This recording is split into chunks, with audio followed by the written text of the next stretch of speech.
এই দেখো বন্ধুরা, আজকে আমি কি রান্না করছি। এই দেখো মোরলা মাছ নিয়েছি। মোরলা মাছ এই আলু আর হচ্ছে পেঁয়াজ টমেটো দিয়ে রান্না করব। আর এটা কি বলো তো, এটা হচ্ছে শাপলা। শাপলা কী করবো বলো তো, শাপলাটা হচ্ছে আমি ভেলা, তোমরা জানো কি ভেলা ভাজা খায়, আমি ভেলা ভাজা করব। এই যে এইভাবে, এটা হচ্ছে শলা কাঠি। শলা কাঠিটা ভালো করে ধুয়ে নিয়েছি, এটা নতুন ছাড়ানোটা। এইভাবে এই দেখো বন্ধুরা, এই যে শলা কাঠিতে এটাকে আটকেছি। এবার এটাকে ওই চালের গুঁড়ে বেসন দিয়ে গুলিয়ে ওটার মধ্যে ডুবিয়ে তারপরে তেলে ভাজবো, তারপর তোমাদের দেখাবো, ঠিক আছে। এই দেখো বন্ধুরা, সেই মাছটা আমার ভাজা হয়ে গেছে, খুব বেশি ভাজিনি।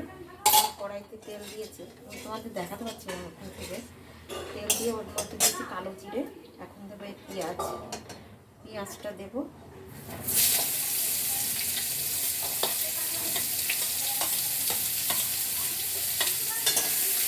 পেঁয়াজটা একটু ভেজে তারপরে তার মধ্যে আলু দেবো। এবার আমি আলুটা দিয়ে দেবো।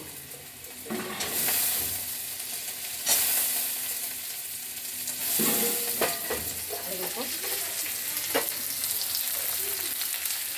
আলুটা দিয়ে দিয়েছি।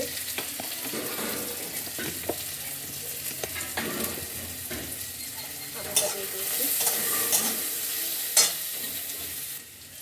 এবার টমেটোটা দেবো। আর এই কাঁচা লঙ্কা কেটে নিয়েছি।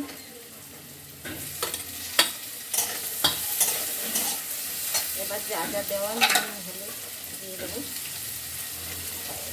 নুন দিয়ে দিলাম, হলুদটাও দেবো।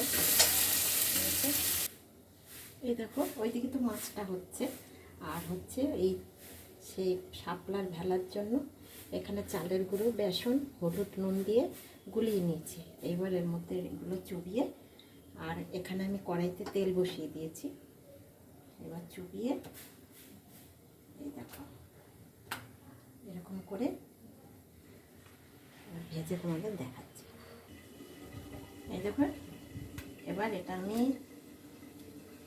এই যে তেলের মধ্যে ছেড়ে দিলাম।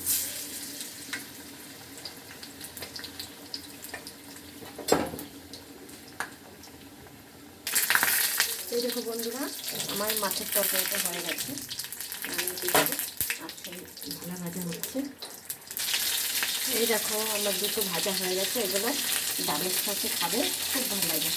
কারণ আমি এখনও খাচ্ছি না, কারণ উপরে কাঁচি মাছে দুটো দেবো, আর আমাদের একটু কাজ করে উঠতে দেবো, ওই জন্য আমি আগেই খাচ্ছি না।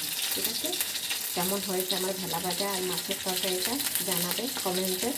আর তোমরা কে কে এইভাবে শাপলা ভেজে খাও আমাকে বলবে, তোমাদের কেমন লেগেছে আমি শিখতে। ঠিক আছে, টাটা বন্ধুরা।